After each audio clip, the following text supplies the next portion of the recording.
Hello বন্ধুরা, আজকের গল্পটি দেবরকে নিয়ে স্বামী বাড়িতে ছিল আর তো চলো বন্ধুরা গল্পটি শুরু করি। আমি তৃষা, বয়স 25 পেরোল কিছুদিন হল। বিয়ের পর সংসার শুরু করেছিলাম এক শান্ত শহরে। স্বামী অরুণ চাকরি সূত্রে বিদেশে রয়েছেন। প্রথম প্রথম ওর না থাকাটা কষ্ট দিত, পরে একটা নীরব অভ্যস্ততা তৈরি হল। ঘরটা ছিল গোছানো, কিন্তু মনটা যেন এলোমেলো। এই একাকিত্বের ভেতরেই হঠাৎ একদিন আমার স্বামীর ছোট ভাই অয়ন কলকাতা থেকে এলো, লম্বা ছুটি নিয়ে, পড়াশোনার বিরতি। প্রথম দিন যখন দরজায় বেল দিল, তখন বোধহয় দুপুর 2টা। ঘুম ভাঙা চোখে দরজা খুলে ওকে দেখে খানিকক্ষণ চুপ করে দাঁড়িয়ে থাকলাম। ভাবি, চিনতে পারলে না? অয়ন, তোকে তো ছেলেবেলায় দেখেছিলাম। এত বড় হয়ে গেছিস। ওর চোখে ছিল একরকম নরম দৃষ্টি। আমি হাসলাম, ও ঘরে ঢুকল। সেই শুরু। প্রতিদিন দুপুরে রান্নাঘরে কথা হতো, ছাদে শুকনো কাপড় তুলতে তুলতে একসাথে গল্প হতো। আমার একঘেয়ে দিনগুলোতে যেন একটা নতুন রং মিশে গেল অয়নের উপস্থিতিতে। কখনো ও আমাকে জিজ্ঞেস করত, ভাবি, আপনি একা ভয় পান না? আমি হেসে বলতাম, ভয় পাওয়ার চেয়ে অনেক বেশি সময় যে ভাবনার। আর ঠিক তখন ওর চোখে কিছু একটা ঝলক মেরে যেত, যা আমি বুঝতাম, কিন্তু কিছু বলতাম না। অয়ন এই বাড়িতে আসার পর কেমন যেন সময়ের গতিটা বদলে গেছে। সকালবেলা ও রান্নাঘরের পাশে এসে দাঁড়িয়ে জিজ্ঞেস করত, ভাবি, আজ কি রান্না হচ্ছে? তোর প্রিয় জিনিসই, আলু পোস্ত আর বেগুন ভাজা গু। আপনার হাতে রান্না মানেই তো বিশেষ কিছু। আমি হেসে ফেলতাম। কিন্তু জানালা দিয়ে যখন আলো এসে পড়ত ওর মুখে, ওর সেই প্রশংসার ভঙ্গিটা আর সাধারণ মনে হতো না। আমরা একসাথে ছাদে বসে চা খেতাম। কখনো সন্ধ্যার পর লাইট চলে গেলে আমি বারান্দায় বসতাম অন্ধকারের মধ্যে একটু শ্বাস নেওয়ার জন্য। তখন অয়ন এসে পাশে বসে পড়ত। আপনার স্বামী আপনাকে খুব মিস করে না? হ্যাঁ, কিন্তু মনের মধ্যে একটা শূন্যতা থেকে যায়, জানিস, যেটা চিঠিতে বোঝানো যায় না। ওর চোখে তখন একরকম মায়া ভেসে উঠত। আমার খেয়াল হতো ও মাঝে মাঝে কিছু বলতে গিয়ে থেমে যায়। আমি কিছু জিজ্ঞেস করতাম না, কিন্তু ওর নীরবতায় অনেক কথা বলে দিত। একদিন রাতে আমি বারান্দায় বসে থাকতাম। নিচে রাস্তার আলো, দূরের ট্রেনের আওয়াজ, আর পেছনে অয়নের ধীরে ধীরে এগিয়ে আসা পায়ের শব্দ। ভাবি, আপনি যদি চাইতেন এই একাকিত্বটা একটু ভাগ করে নিতে, তাহলে হয়তো। আমি ঘুরে তাকালাম। ওর চোখে একটা দায়িত্ব, আবার একটা অচেনা গভীরতা। আমি চুপচাপ উঠে চলে এলাম। কিন্তু সেদিন ঘুম এল না। ওর কথাগুলো কানে বাজতে থাকল। আপনি যদি চাইতেন। সেই রাতের পর আমাদের মাঝখানে যেন অদৃশ্য একটা সেতু তৈরি হয়ে গেল। কোনো কথা না বলেও অনেক কিছু বুঝে নেওয়া শুরু করলাম আমরা। অয়ন এখন আর ভাবি বলে ডাকতেও একটু থেমে যায়। আপনি বা কখনো শুধু নাম ধরে ডাকে। আমি বিরক্ত হই না, বরং অবাক হই নিজের অনুভব দেখে। এক দুপুরে সবাই ঘুমিয়ে আমি বই পড়ছিলাম বারান্দায়। হঠাৎ অয়ন এসে বলল, আপনার পাশে একটু বসতে পারি? আমি মাথা নাড়লাম। ওর কাঁধ আমার কাছাকাছি। আমি পাতায় চোখ রাখলেও মনটা অন্য জায়গা ছিল। আপনি কি কখনো এমন কাউকে পেয়েছেন, যার সামনে কিছু না বললেও সব বলা হয়ে যায়? আমি চোখ তুলে তাকালাম। ওর দৃষ্টি নরম, গভীর, অভিমান মেশানো। হয়তো, তবে সেটা একসময় ছিল। এখনকার মতো নয়। আমরা চুপচাপ বসে রইলাম।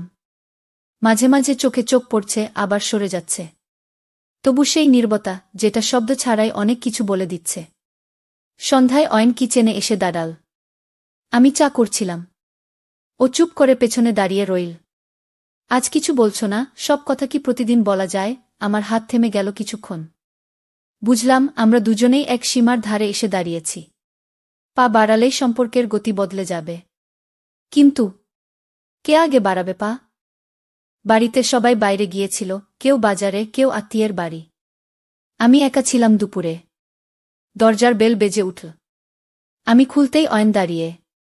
আমি ভাবছিলাম, আপনি একা থাকতে পারেন না, তাই চলে এলাম। আমি অবাক হয়ে একটু হাসলাম। তোমার কি মনে হয় আমি একা থাকতে পারি না? পারেন, কিন্তু আমি চাই না আপনি একা থাকুন। ওর চোখে সেই নির্ভেজাল আন্তরিকতা ছিল। আমি আর কিছু বললাম না। ওকে ভেতরে আসতে দিলাম। আমরা দুজনে সোফায় বসে রইলাম। কিছুক্ষণ টিভিতে চোখ রাখলাম, কিন্তু কারোর মন সেখানে ছিল না। আপনি কি কখনো কাউকে ভালোবেসেছেন, অথচ বলা হয়ে ওঠেনি? অয়নের প্রশ্নে আমি চমকে উঠলাম। হয়তো, কিন্তু তখন সেটা বোঝার বয়স ছিল না। ও ধীরে ধীরে পাশে এগিয়ে এল, খুব স্বাভাবিকভাবে আমার হাতে হাত রাখল। আমারও এমনই একজন আছে, যার সামনে দাঁড়িয়ে আমি বারবার সব বলতে গিয়ে থেমে যাই। আমার চোখে চোখ রাখল সে। আমি আর কথা বললাম না। ওর হাতটা ছাড়িয়ে নিইনি, বরং আলতোভাবে নিজের হাতটা রাখলাম ওর হাতের উপর। ঘরের বাতাসে যেন এক অদ্ভুত নিস্তব্ধতা নেমে এলো। বাইরের পাখির ডাক আর ঘড়ির টিকটিক ছাড়া কিছুই শোনা যাচ্ছিল না। এই নীরব মুহূর্তেই অনেক কথা বলে ফেল দুজন। তারপরের কয়েকটা দিন যেন অন্যরকম কেটেছে। অয়ন প্রায় প্রতিদিনই দুপুরবেলা কিছু না কিছু অজুহাতে চলে আসত। কখনো বই আনতে, কখনো কেবল গল্প করতে। আমি জানতাম এটা নিছক অজুহাত নয়। আমার ভেতরেও কিছু একটা বদলাচ্ছিল। ওর প্রতিটি উপস্থিতি, ওর সহজ হাসি, ওর মৃদু স্পর্শ, সব যেন একটা অনুচ্চারিত চুম্বকের মতো আমাকে টেনে নিচ্ছিল। একদিন বিকেলে জানালার পাশে বসে চা খাচ্ছিলাম। অয়ন এসে আমার পাশে বসল। হাতে ওর ক্যামেরা।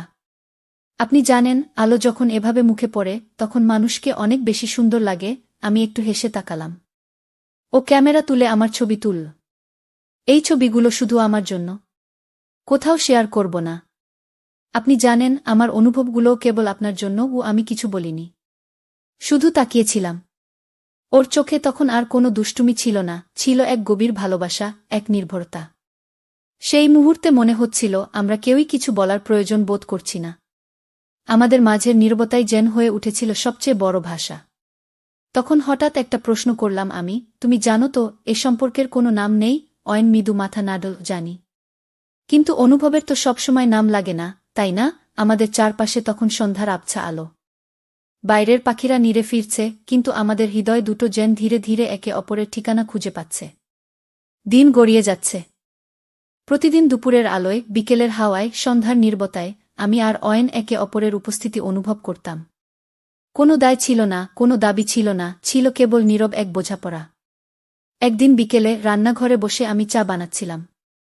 পেছন থেকে অয়ন এসে ধীরে ধীরে একটা কাপ হাতে নিয়ে বলল, চা তো আগের মতোই, কিন্তু আপনি দিনে দিনে অনেক কিছু পাল্টে ফেলছেন জানেন। আমি একটু হেসে বললাম, সব কিছুই কি আমি পাল্টাচ্ছি? নাকি তুমিই আমাকে নতুন করে চিনতে শিখছ? ও কিছু বলল না, শুধু আমার চোখের দিকে তাকিয়ে থাকল। ওর চোখে একটা অদ্ভুত ধরনের স্থিরতা ছিল, যেন কিছু না বললেও বুঝে ফেলছে আমার মনের গভীর কথাগুলো। সে রাতে চাঁদের আলোয় ছাদে বসেছিলাম আমরা দুজন। শব্দহীন পরিবেশ। হাওয়ার মধ্যে ছিল একরকম ঘন ভালোবাসা। অয়ন আমার দিকে তাকিয়ে বলল, আমি কোনো কিছু চাই না, কেবল এই মুহূর্তগুলোকে মনে রাখতে চাই। যেমন তুমি আছো ঠিক সেভাবে। আমি ওর কাঁধে মাথা রাখলাম। আর কিছু বলিনি, কারণ তখন কোনো কথা আর প্রয়োজন ছিল না। আমরা জানতাম এই সম্পর্ক কোনো নাম দাবি করে না। সমাজের চোখে যা ঠিক নয়, হৃদয়ের গভীরে সেটা সত্যি হয়ে যায় অনেক সময়। এ সম্পর্কের কোনো ভবিষ্যৎ নেই, কিন্তু তার গভীরতা ছিল একান্ত, এবং সেটাই আমাদের কাছে যথেষ্ট ছিল। চুপচাপ নিঃশব্দে একে অপরকে ভালোবেসে আমরা মেনে নিয়েছিলাম, ভালোবাসা সব সময় থাকতে হয় না, শুধু অনুভব করলেই চলে। তো বন্ধুরা, ভিডিওটি ভালো লাগলে কমেন্টে জানাবেন। এই রকম ভালোবাসার গল্প শুনতে চাইলে চ্যানেলটা সাবস্ক্রাইব করুন এবং পাশে থাকুন আর আপনার বেল আইকনটা বাজিয়ে রাখুন, যাতে নতুন ভিডিও আপলোড করা মাত্র আপনারা দেখতে পারেন।